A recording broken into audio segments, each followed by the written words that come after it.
Hi అండి. Hi madam. మీ పేరు? శశికళ మేడం. ఎందుకు వచ్చారు? వెయిట్ తగ్గడానికి వచ్చాను మేడం. ఏమన్నా తగ్గారా? తగ్గాను మేడం. ఎన్ని కేజీలు తగ్గారు?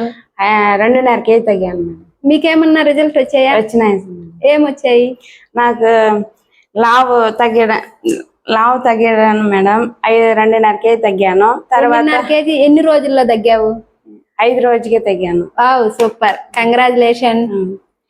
మళ్ళీ తర్వాత పీసీఓడి ప్రాబ్లం కూడా ఉండింది, అది కూడా కొంచెం నార్మల్ వచ్చినాయి మేడం. ఇంకేమన్నా రిజల్ట్, పర్సనల్ రిజల్ట్ ఏమన్నా వచ్చాయా? ఏమీ లేదు మేడం. బాగా ఇంకా తగ్గాల, నా పని నేను చేసుకోవాలి. ముందు ఎలా ఉండేది ఎనర్జీ లెవెల్స్? అప్పుడు కష్టం మేడం, ఇప్పుడు పర్వాలేదు. ఇప్పుడు ఎలా ఉంది? ఇప్పుడు కొంచెం ఫ్రీగా ఉంటుంది, లేచి నడవడానికి, పని చేసుకోవడానికి, వంగడానికి. అప్పుడు వంగలేను సరిగా. ఇప్పుడు బాగా పని చేస్తాం మేడం. అంటే 5 days కి బెస్ట్ రిజల్ట్ తీసుకున్నావు. 2.5 కేజీ బరువు తగ్గావు, తర్వాత ఎనర్జీ లెవెల్స్ పెంచుకున్నారు, నీరసంగా లేదు, చాలా హ్యాపీగా ఉన్నారు. Super, congratulation.